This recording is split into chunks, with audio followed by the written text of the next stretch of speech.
Welcome to another episode of Navigating Growth, where we showcase companies that are doing new and unique things. My name is Sal Imami from Better Call Sal, and co-hosting with me is Kevin Hooper from Hanging with Mr. Hooper. One of the largest problems we have is waste, particularly when it comes to single-use cups. Now, we've all done it before, bought a bottle of water or coffee in a disposable container. After we're done with it, we throw the container out into the garbage or the recycle bin without giving it a second thought. The vast majority of these containers end up in a landfill or the ocean.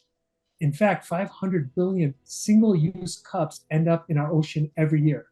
There are alternative solutions out there, such as multi-use containers. However, they come at a cost of convenience. They tend to be big, bulky, and difficult to carry with you.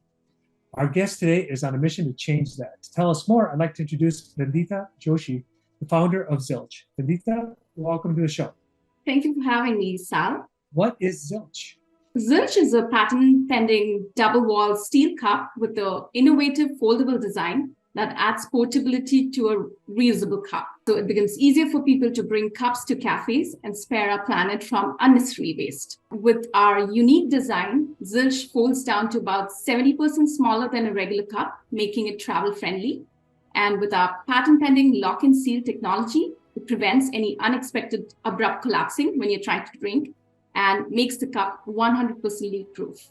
With the double-wall steel, it makes the cup insulated, so you can enjoy any hot or cold beverages on the go and collapse the cup back into your pocket when you're done. Tell us a little bit about the origin story. How did you come up with the idea to, one, solve this problem, and then secondly, start a company around it? Yeah, a little backstory about me. I came to the US in 2006 to pursue my higher education. Did my master's in computer science. Then I got a job in New York City where I worked in investment banking for about 7 years. After I got my green card is when I wanted to nurture my long dream of becoming an entrepreneur. So I decided to give myself 1 year to prove myself. And the plan was, if it doesn't work out, I go back to corporate. One fine day, I decided to quit my job to start my first company. Fast forward 4 years, that company got acquired.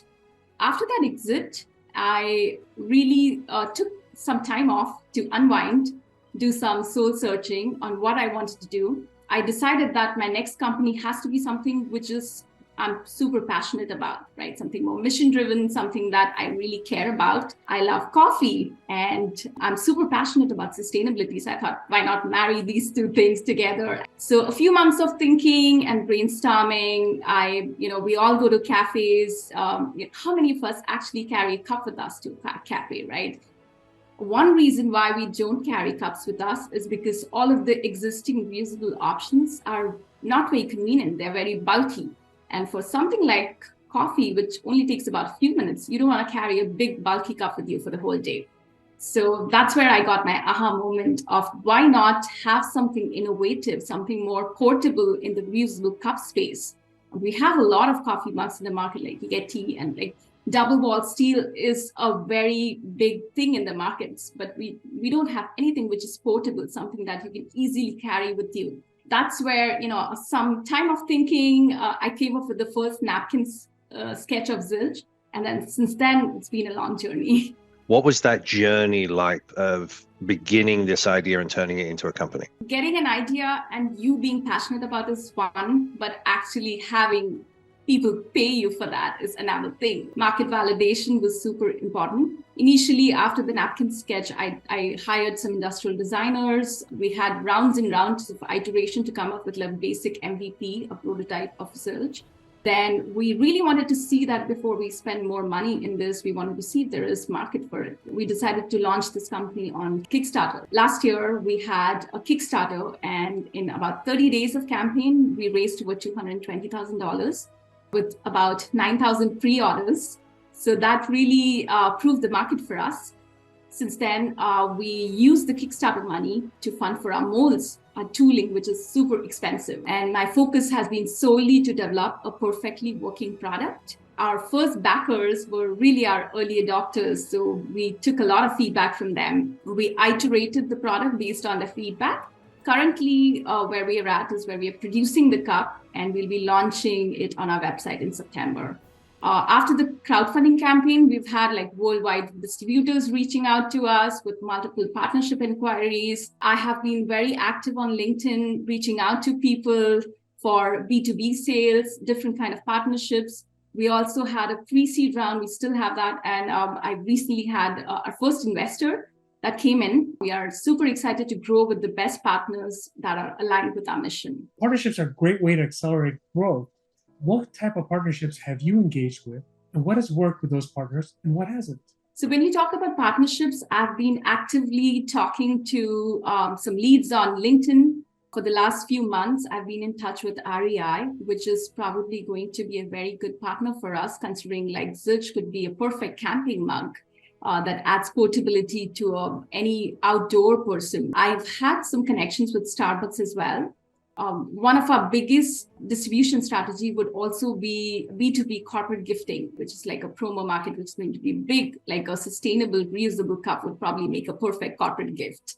I've been reaching out to people, and as soon as we have our first production run, I'm hoping that these partnerships would nurture, have to be a little more strategic about it, like along with D2C sales that we'll have, and some sort of like online presence, influencer marketing. B2B is going to be a big strategy for us. But again, like retail would be something that I'll push to next year because we still have to do a lot of background work around it before we launch in retail.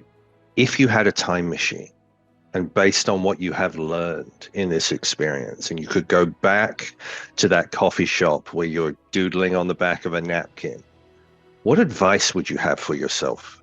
I think one important one that I would say is, as a new entrepreneur, we are super excited to grow big very soon. But I think what I've learned is to understand the difference and also focus on starting small. So when I first launched this on Kickstarter, I got super excited. I thought we'd have a lot of variants, colors, sizing options. And when you talk about when we are actually funding for that, it is very expensive. So to be able to have so many SKUs and everything has a minimum order quantity, right? So you have to have that, fulfill those minimum MOQs, right? So I would say like one thing that I would do different is just launch with one size and then gradually grow with that and scale with that. So I think that is a big lesson learned for me and something that hopefully everyone can learn.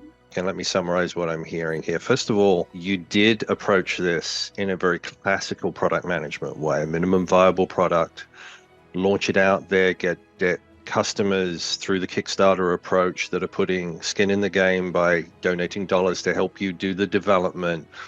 But also at the same time, you're getting this real-time feedback from your customers and then translating that into approaching partnerships, some very big logo names that are potentially going to be game changers for you, that then translates into attractiveness to the investor community. And then lastly, that idea that if you had to do it all over again, you would say, don't boil the ocean.